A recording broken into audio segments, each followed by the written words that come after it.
Hello, welcome to Unicorn Princess Tarot. So, ito yung reading natin for Earth sign, Taurus, Virgo, Capricorn. Ayan, take only what resonates. Bali, hindi ito magre-resonate sa lahat. So, kunin mo lang yung mga messages na magre-resonate para sa'yo. Sa mga hindi pa nakaka-subscribe sa ating channel, pahit na lang ng subscribe button, notification bell. Ma-appreciate ko po lahat ng likes, comments, and shares. So, again, this is for Earth sign, Taurus, Virgo, and Capricorn. Let's start your reading.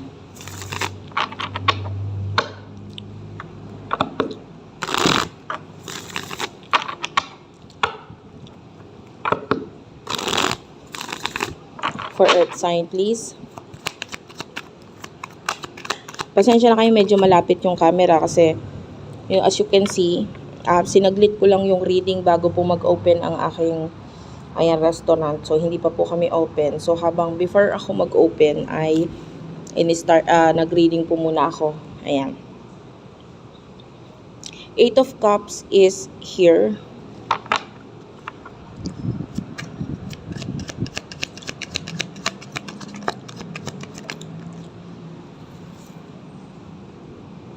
Seven of Pentacles and the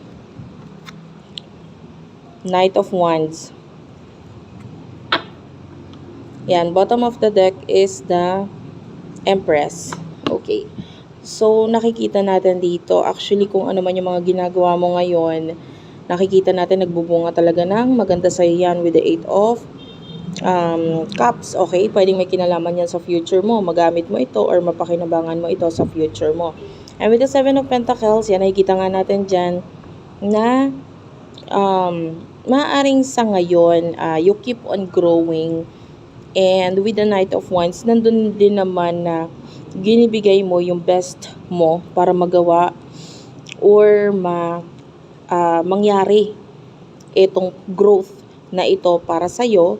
So, sabi ko nga, maaaring nasa tamang direction ka, nasa tamang kilos ka ngayon ng buhay mo. And bukod pa dyan, with the 3 of Pentacles, yan, ayan, at kasunod siya ng the Empress. The Empress is all about self-love na ibinibigay mo sa sarili mo. And nakikita yun ng mga tao sa paligid mo. Nakikita nila kung gaano mo minamahal ang sarili mo. Sa ngayon, you're taking care of yourself. Lahat ng makakabuti para sa'yo. Kahit sa food, no? Yung iba sa inyo, may pagkokontrol. Unlike maybe in the past na kung ano lang yung makakasira sa sarili mo, katawan mo, sige lang. Basta masaya, basta masarap. Pero ngayon, nakikita natin yung pagmamahal mo sa sarili mo dahil kung alam mo bawal, kung alam mo sumusobra na, masama, natututunan mo rin naman kung paano i-stop or itigil, no? Dahil hindi ito nakakabuti para sa'yo. So, ayun na nga. Pagdating sa growth with the 3 of Pentacles, may mga tao sa paligid mo ngayon na nakakatulong na tapusin mo or matapos mo yung mga dapat mong tapusin.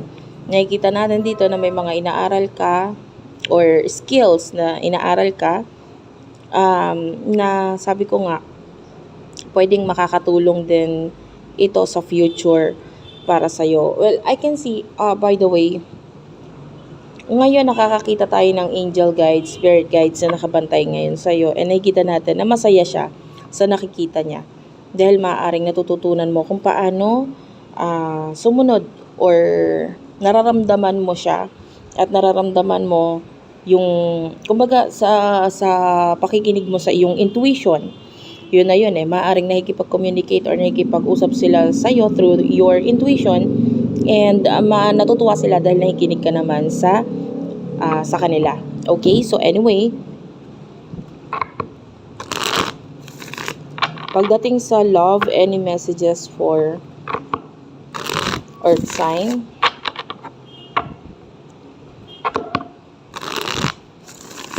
Any messages for Earth sign pagdating sa love? For Earth sign, please, Taurus, Virgo, Capricorn.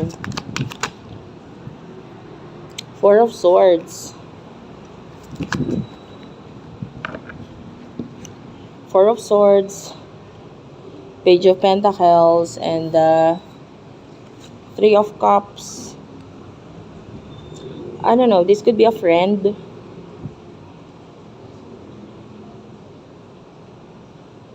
um, a friend or a person na, sorry about the noise ha, so alam mo naman kung saan ang place ko ngayon, so medyo maingay talaga sa harapan dahil ito ay, commercial area. Anyway, with the Three of Cups, yeah, these are friends. These are people sa buhay mo na pwedeng bumalik na sa buhay mo. Maybe ngayon, itong taong ito ay very immature. Financially immature. Nandito siya ngayon. If this is a past, for some of you, this is a new person. For some of you, past person. If this is a new person, andun pa rin yung immaturity niya pagdating sa, pag-spend or paggastos. And nakikita natin yung friendly energy dito sa person na to. Maybe hindi pa rin naman siya nagmamadali sa love. It's just that nakikipagkilala pa rin siya sa'yo ngayon. Nakikipagkilala pa. Ayan. So, gusto niya ma-develop yung pagkaka-friendship ninyong dalawa. For some of you, if this is a past person, this past person is thinking about you with the Four of Swords, kaya lang wala siyang ginagawang action. Yun ay, lahat ay kasinungalingan. Parang, hindi totoo kasi deep inside itong person na ito, iniisip ka pa rin. Gusto niya makipag-reconcile, gusto niya bumalik, gusto niya magkaroon ng pagbabalikan sa inyong dalawa, no? But yeah, this person really miss you, nami-miss ka niya. With the Ten of Cups, minamasdan niya ikaw at yung family mo. I can see a family here, so pati sila involved, no? Maybe kung ano man yung stability mo ngayon, pati ito inuusisa niya kung ano yung pinagkakaabalahan mo ngayon, trabaho mo, career mo, kung ikaw ay nag-aaral pa, yung school mo, so may mga pagre-research or pag-i-spy na ginagawa itong past person na ito sa'yo, no? Ini-espiya ka niya. And because this person is really thinking of you, and then wala siyang magawa doon. Parang pag sa pag-iisip niya sa'yo, gustuhin man niyang kalimutan ka, wag kang isipin. Wala siyang magawa kasi naiisip ka talaga niya. Okay? So, let's move on to your future. What will happen in the near future for you? Earth sign, your future energy for Earth sign.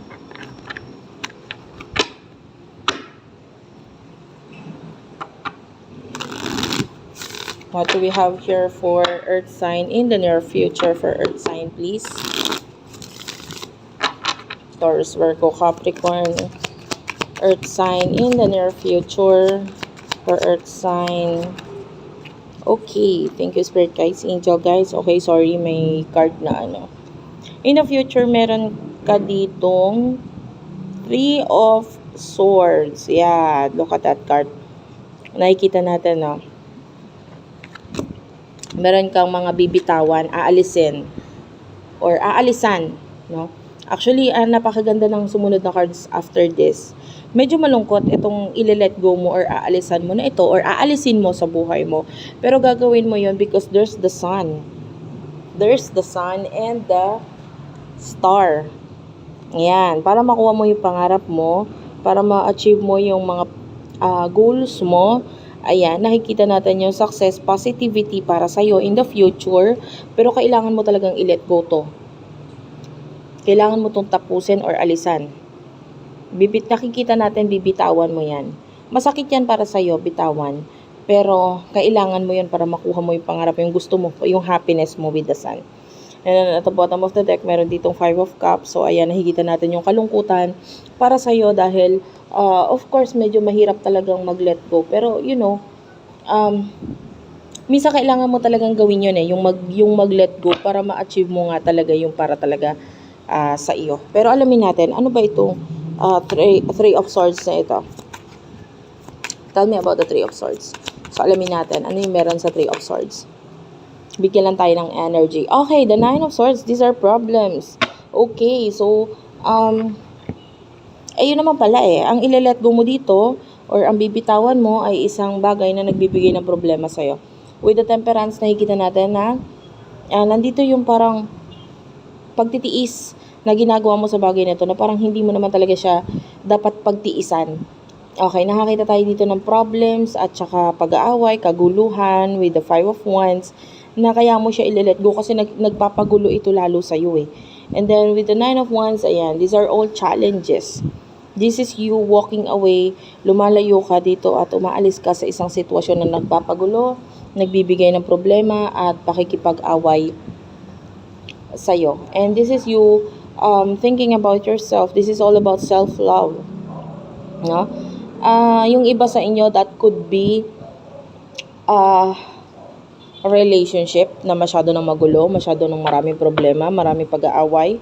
Yung iba naman sa inyo, that could be career. Hindi ko kasi masabi particularly dahil yung iba. No, yung iba career 'yon. Naalisan mo kasi una sa lahat masyado nang magulo, masyado nang maraming pag-aaway. And then meron din ako mga tao dito nakikita na mga earth sign dito na umiiwas talaga sa problema eh. So kung alam mo magbibigay ng problema sa'yo, stress sa'yo, isipin sa'yo, inaalisan mo yan, lalayuan mo yan. Kasi madali na para sa'yo lumayo or umalis sa isang sitwasyon or isang bagay na ngayon dahil na pagtanto or na-realize mo sa sarili mo na hindi mo naman deserve yung mga bagay na yun. Okay? So yeah, there's success with the sun. I-clarify natin what's with the sun. Spirit guides, angel guides, please clarify the sun for the future para sa mga earth sign. So in the future, nakita tayo dito ng Queen of Pentacles. Yeah, I can see stability. This is money. This is stability. This is you na nakukuha mo yung mga bagay na deserve mo because natutunan mo ngang umalis with the Seven of Swords. Kasi kung hindi ka aalis at stuck ka dyan, hindi mo makukuha yung pangarap mo eh. Palayo ka ng palayo sa pangarap mo eh. So nakikita nga natin na magagawa mong mapalapit sa pangarap mo, yung stability para sa'yo kung gagawin mo itong pag-alis na ito, which is nakikita naman natin na ginagawa mo. The two of Wands, nakikita natin yung mga plano mo sa sarili mo na unti-unti mo siyang isinasakatuparan. Okay, unti-unti mo siyang isinasakatuparan. And the Ace of Cups is here. You are focusing dito sa new beginnings, new love, and new opportunities na magbibigay nga ng success para sa'yo. So, what's with the star? The star is clarified by the Two of Pentacles. Yeah, this is you focusing on your goals. Ayan. The Five of Cups, nagpapakita dito as a person. Clarify natin what's with the Five of Cups. Clarify the Five of Cups. Yan. Sabi ko nga, that's a person.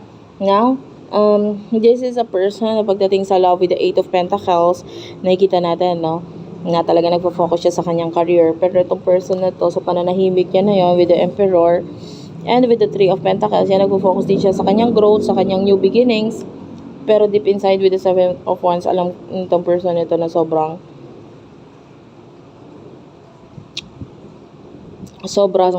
kalungkutan yung nararamdaman niya.